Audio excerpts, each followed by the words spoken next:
मुझे उस दिन तुम पे इतना गुस्सा नहीं करना चाहिए था। I'm sorry, मुझे पता नहीं क्या हो गया था। नहीं नहीं प्लीज ऐसा मत कहें, माफी तो मुझे मांगनी चाहिए आपसे। ऐसा मत करो सर, कसूर मेरा था, मैंने बिला वजह तुम्हें डांट दिया और उस दिन के बाद तुम मेरे सामने भी नहीं आई। मैं आपके सामने आकर आपके जख्मों को और ताज़ा नहीं करना चाहती थी। ऐसी बात नहीं है सर, तुम्हारा कोई कसूर नहीं है। जो कुछ हो रहा है उसमें भला तुम्हारा क्या कसूर है? कसूर मेरा ही तो कसूर है जामिन। क्यों आई मैं यहाँ? मुझे कोई हक नहीं पहुंचता था कि मैं आपको और वकार ताया को ऐसी आजमाइश में डाल दूं। बाबा के जाने के बाद मैं खुद को बहुत अकेला, बहुत तनाव महसूस कर रहा हूँ। मुझे लगता था कि जब तक बाबा जिंदा है सब संभाल लेंगे, सब ठीक रहेगा। बस इसी डिप्रेशन में मैंने तुम्हें पता नहीं क्या क्या कह दिया। I am sorry. जामिन,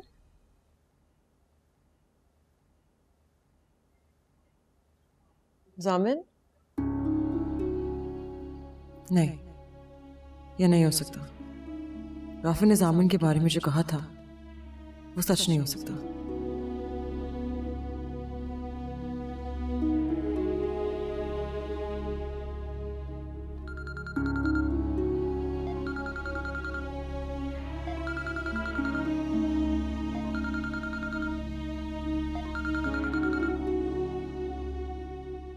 इसका मतलब राफी सच कह रहा था।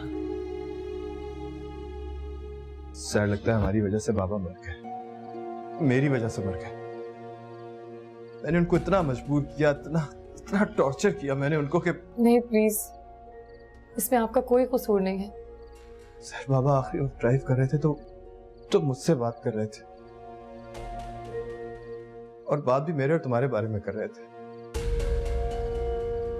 उससे मेरे पास भी आए थे, मेरे सर पे हाथ रखा उन्होंने, मुझे बहुत प्यार दिया, मुझे अपने सीने से लगाया और कहा कि सर बेटा हिम्मत करना। हमारे दिए हुए स्ट्रेस ने उनको हमसे छीन लिया सर। इसमें आपका कोई कसूर नहीं, सारा कसूर मेरा है।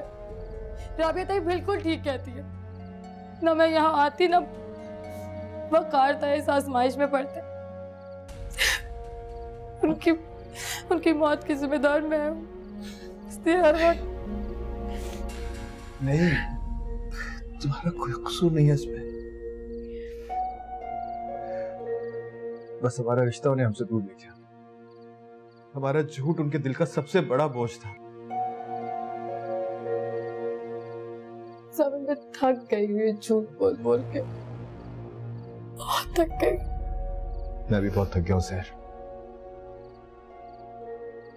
इसीलिए मैंने फैसला किया है कि सामिन,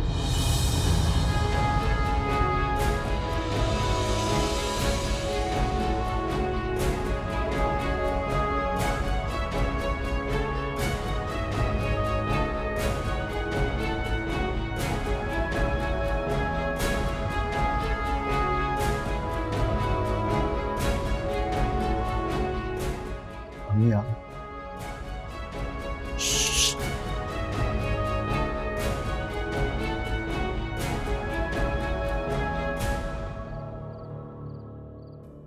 चाची जान, आप? हरीम, तुम बेटा? वो मैं बस लॉन में जा रही थी तो मैंने सोचा कि सहर को देख लूं, अगर वो फ्री है तो उसे भी साथ में ले जाऊं। नहीं, ये फ्री तो नहीं है। मेरा मतलब है कल तुम्हारे चचा के लिए कुरान खानी रखवाई है, तो उसी हवाले से कुछ काम बताने आई थी। अच्छा अच्छा ठीक है, फिर मैं चलती हूँ। चाची जान। हाँ बेटा बोलो। आपने जामिन को देखा है? अपने कमरे में भी नहीं है। फोन किया तो अपना मोबाइल भी अपने कमरे में छोड़ गया है। हाँ, उसे तो मैंने काम के सिलसिले में बाहर भेजा है। क्यों, कोई काम था? नहीं नहीं, कोई काम नहीं है, बस वैसे ही जामिन से। चले खैर, वो आएगा तो मैं खुद मिल लूंगी उससे। अच्छा ठीक है, चलो वो आता है ना तो बेटा मैं तुम्हारे पास भेजती हूँ।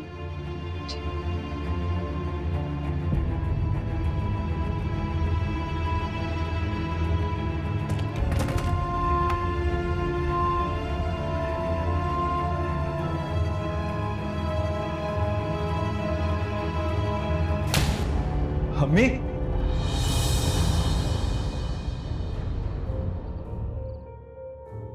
बेहया, बेगैरत, तुम्हें मेरा ही बेटा मिला था फांसने को। मैंने हमेशा भाभी जान के सामने तुम्हारी साइड ली, क्योंकि तुम मजबूर और बेबस थी, इसलिए तुम्हारा साथ दिया। तुमने मेरे साथ क्या किया? एक लफ्ज मेरे सामने और मत बोलना, वरना एक लगाऊंगी। नहीं अम्मी, हट जाओ सामने, हट जाओ मेरे सामने से। बीवी है ये मेरी।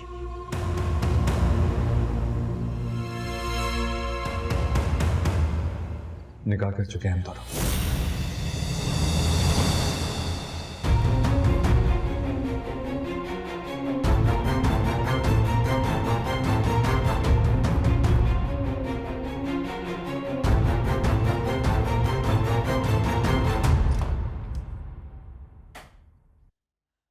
मम्मा, आप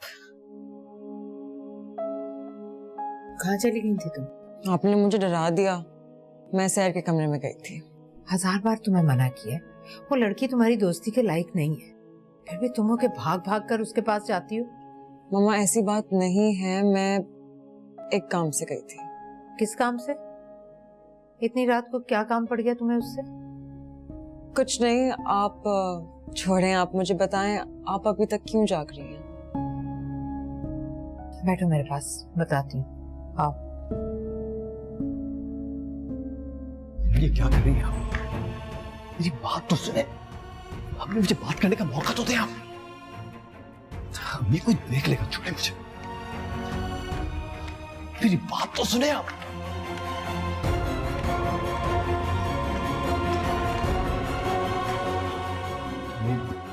मेरी बात तो सुने।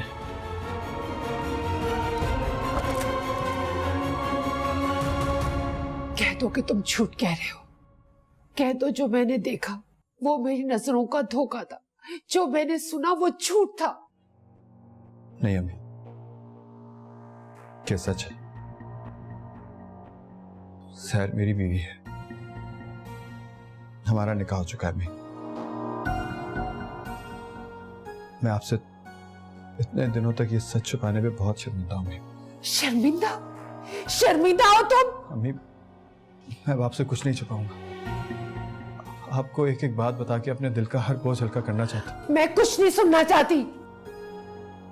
मैं नहीं मानती इस निकाह को, वो तुम्हारी बीवी नहीं हो सकती। अम्मी, आपको मानना पड़ेगा, क्योंकि इस निकाह में अब्बू भी शामिल थे। हाँ अम्मी, बल्कि निकाह अब्बू ने ही करवाया था।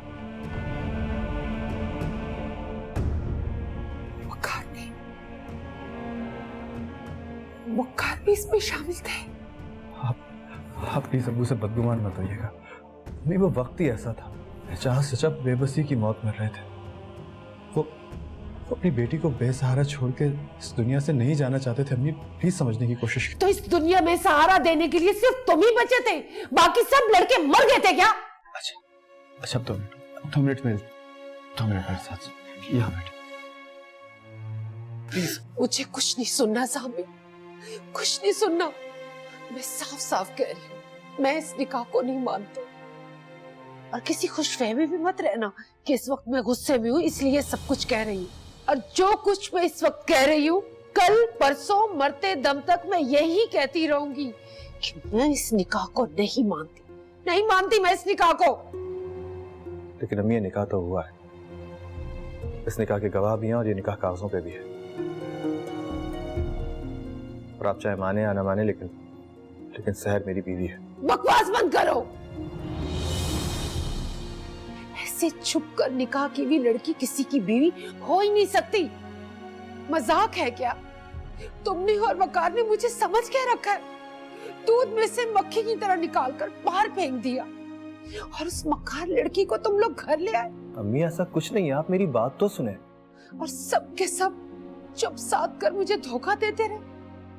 और वो भी कैसी चालबाज और मक्कार है, मुझसे हमदर्दियां समेटती रही और अंदर ही अंदर मेरी जड़ें काटती रही। अम्मी, हमारा निकाह मजबूरी में हुआ था, आप एक दफा तसल्ली से मेरी बात तो सुने। लानत भेजती हूँ मैं ऐसी मजबूरी पर। भाभी जान इस लड़की के बारे में ठीक कहती थी।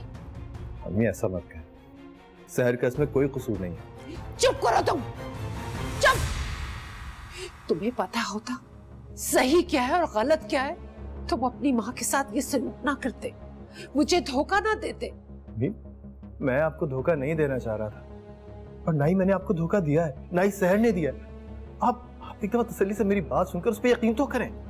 पट्टी बांधी है उसने तुम्हारी आंखों पे, और अभी भी तुम उसी की हमायत में बोले जा रहे हो। तुम फिक्र ना करो, मैं इसकी बांधी सारी पट्टियां खोल के ही दम लूंगी। मुफ्त का माल समझा हुआ है, ऐसे हड़प कर जाएगी वो। अम्मी आप जामिन, सबसे पहले और सबसे ज्यादा तुम्हारे ऊपर मेरा हक है। सुबह होते ही मैं उस लड़की को यहां से चलता करूंगी। अम्मी मेरी बात सुनो। खबरदार, खबरदार, जो तुमने मुझे अब रोका, धोखा दिया तुमने मुझे, झूठ पे झूठ बोला है। अब मुझसे कोई बात मत करना, ना ही मेरी किसी बात के बीच में बोलना, वरना जामिन मैं कसम खा रही हूं, मैं जहर खाकर अपनी जान दे दूंगी।